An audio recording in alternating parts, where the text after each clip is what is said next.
Alright, so it's been crazy. There's been a ridiculous amount of rain. So much so that somehow a chunk of our driveway got pulled out. That's cool. That's gonna cause problems.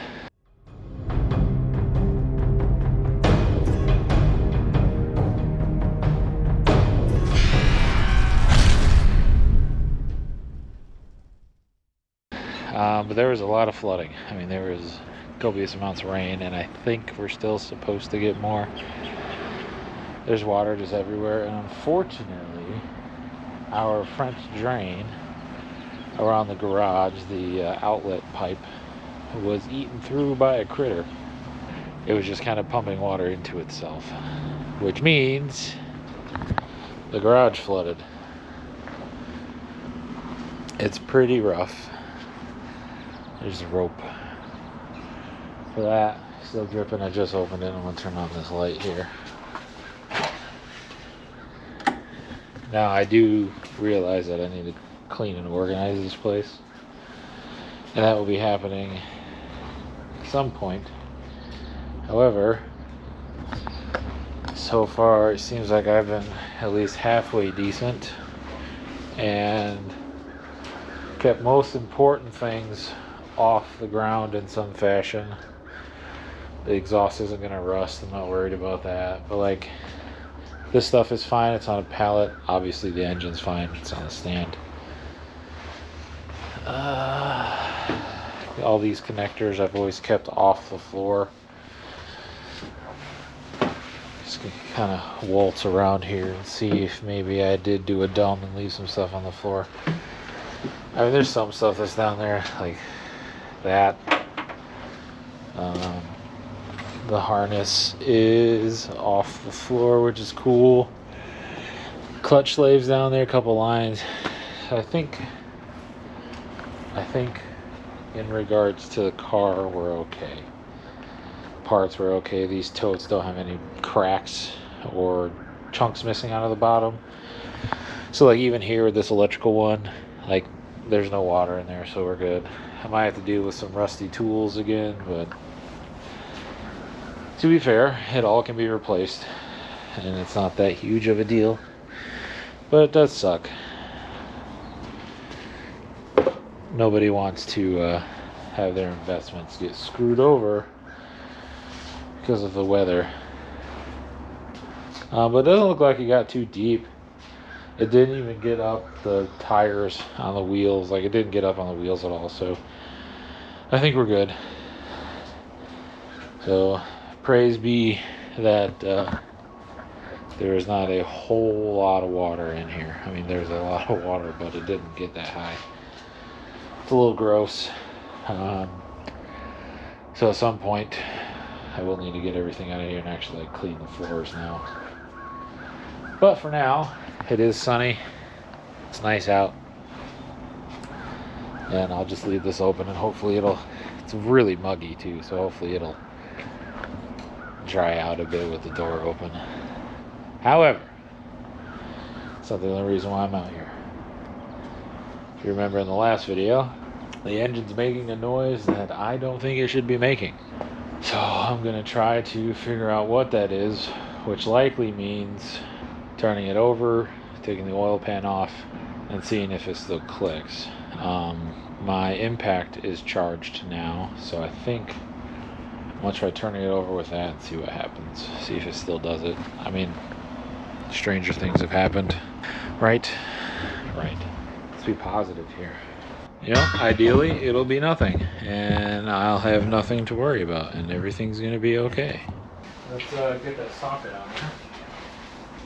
And the hope with this is to have it to where there won't be any sort of interference with the ratchet. Okay. That didn't work at all. Didn't magically lock up. We're still turning. I'll try having you over here. See what happens.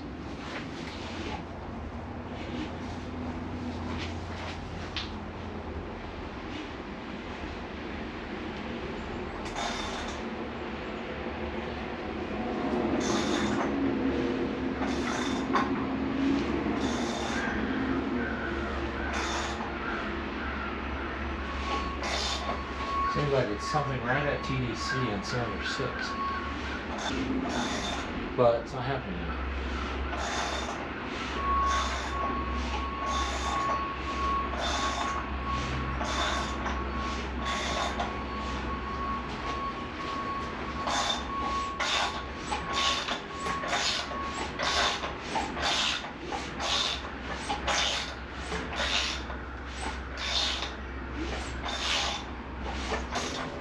Huh. Well, it seems to have stopped, which is strange. I'm thinking I'm going to assemble the front end here. So what I have is a Ross Performance dampener. It's got nice timing degrees on it everywhere, and I'm just going to go ahead and put this bad boy on. Just got to find the rest of the stuff for the front of the crank there. So I'm pretty sure, if I remember right, granted mine already has markings on it, but there's this little collar protector doodad. Slide this on. Gotta go over your Woodruff key. Try to keep it lined up. Obviously you have your key for your pulley. And then there's this big old spacer washer thing. I think the round part goes out. If not, I can change it. The markings seem to indicate it. Then of course I will need to get the torque spec for that. It doesn't seem like this is going to push that belt way in there. So what's that going to run?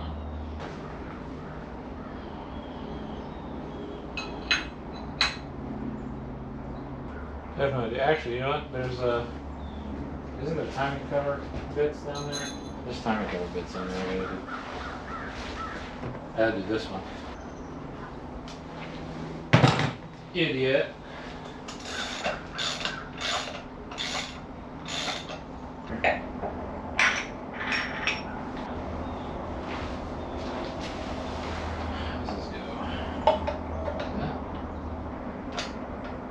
Is it the best idea to do this without double checking it? Probably not. So once I get this on, I'm still gonna take a second to see. I'm gonna pull the pan off, see if I can see anything. Because it went away. That is an 8.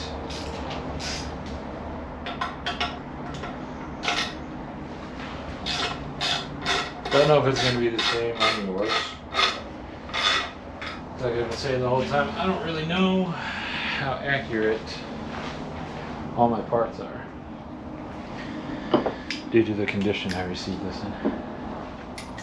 It's honestly going to be a miracle if I can get this car together and running. If we're being totally honest here. Just popped into position and scared the crap out of me. Those are snug. Should I put the top one on? This guy. I think I've got the bolts for that somewhere else. Missing bolts really blows. I don't recommend anybody do this. The amount of money I spent on just hardware is insane. And I will just have to keep buying them over time. Which blows massive chunks. But we're getting somewhere. Don't buy someone else's project, people. This is already done. This sucks ass. Follow my example of being stressed out trying to find nuts and bolts. And don't do what I'm doing. For the love of all that is holy. Because some of these are impossible to find anymore. Or really expensive. And I mean, it's an RV, it's expensive in this country anyways. But like, dude, some of the stuff that is missing is bizarre. If this person's well organized, you might have better luck. I did not. And it's constantly biting me in the butt. But I'll be damned if I can't get this on the street. Like, here's the extra lame part, is there's a lot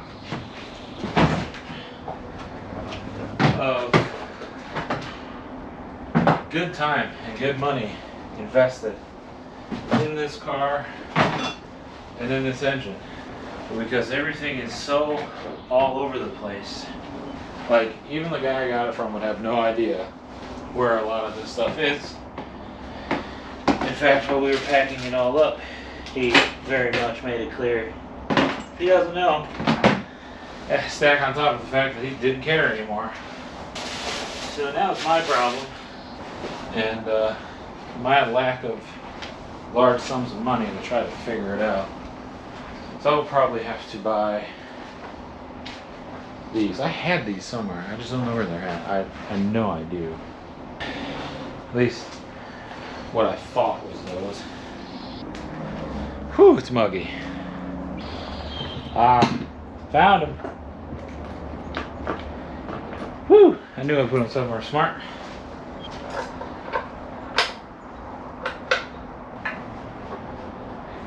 I may have just made something work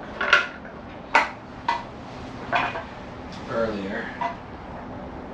Okay, so putting a timing cover on, there's these long bolts that go up through here that are like this. The smaller ones that go on the bottom, they look like that. They're like the other ones except shorter. So just throwing that on. There's already like really nice seals in here already, so we're good.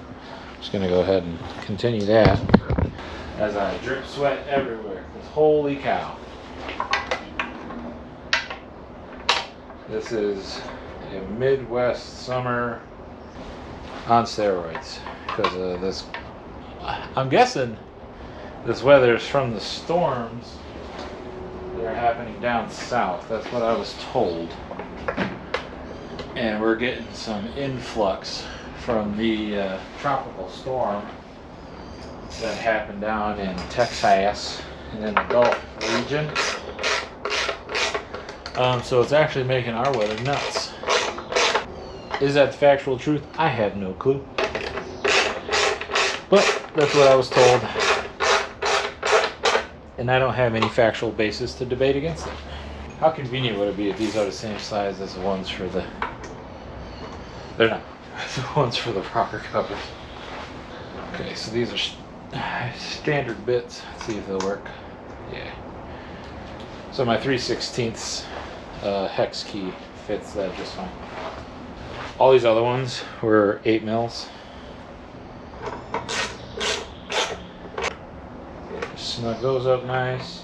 The rubbers on here are kind of shot, but yeah, like that just cracked apart.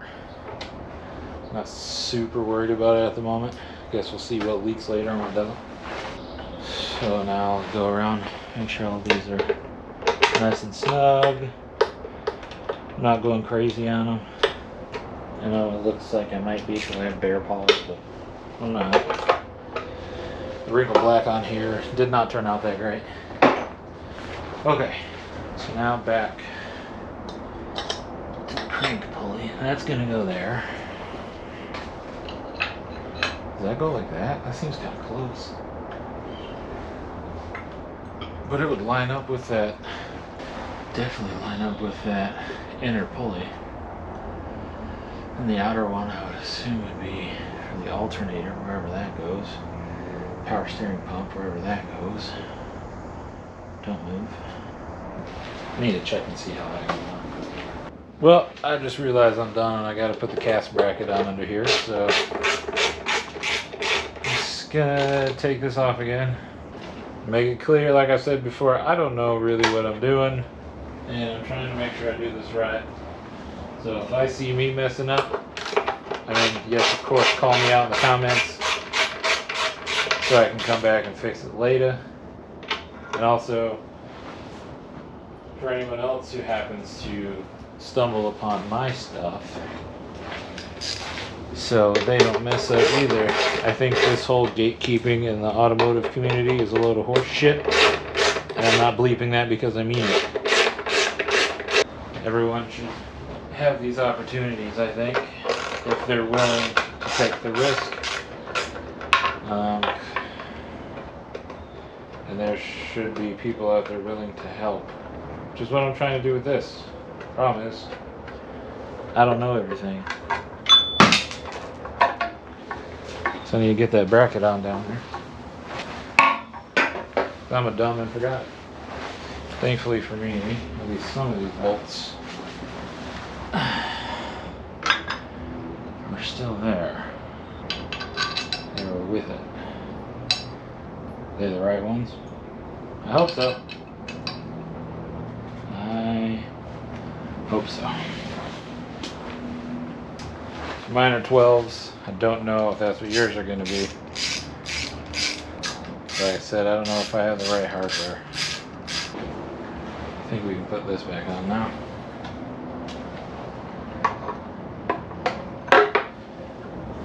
For the bajillionth time.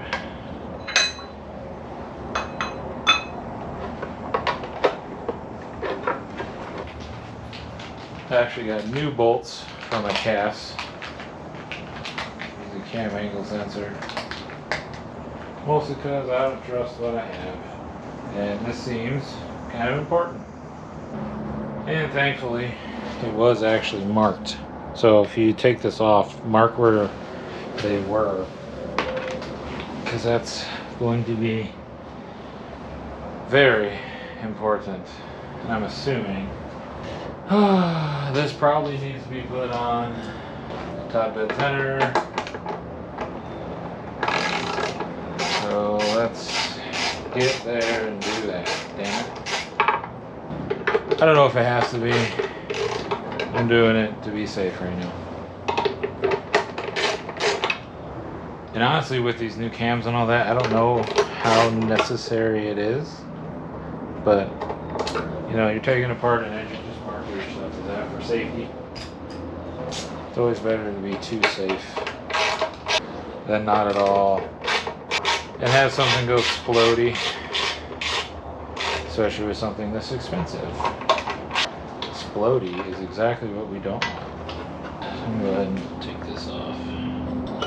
Put that bolt in and turn it over. Actually, not that far off, which is nice. Just need it to get tight enough to turn the engine over. Any day now, Junior. There we go. And actually,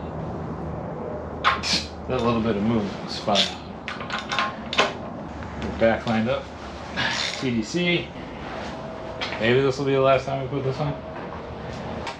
There goes that gasket. That rubber's toast.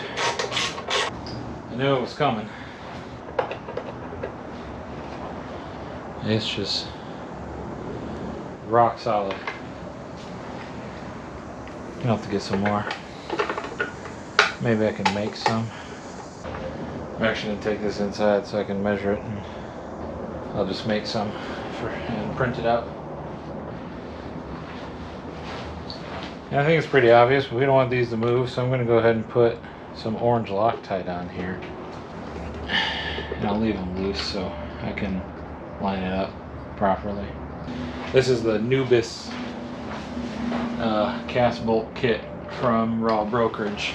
So, in case you were wondering and needed yourself, I will put a link down below for it. That's not an 8, it's 10. Get these started.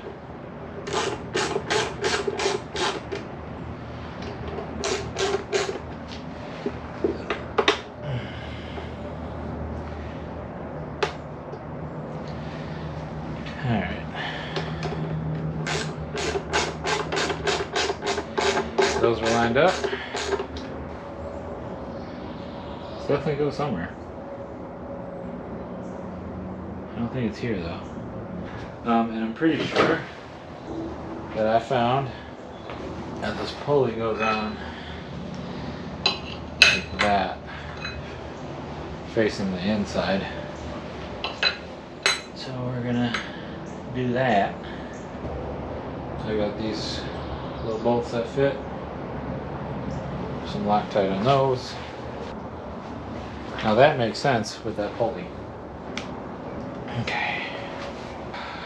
Crank pulley time? Crank pulley time. Line that up with the key.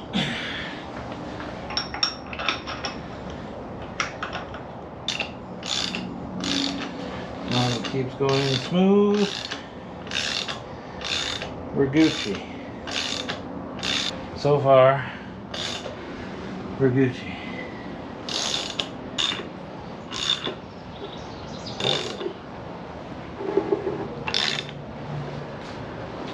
Okay, what's that?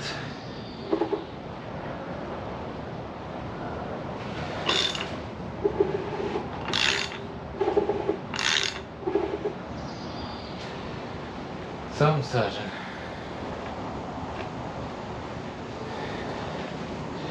There's always something with this thing.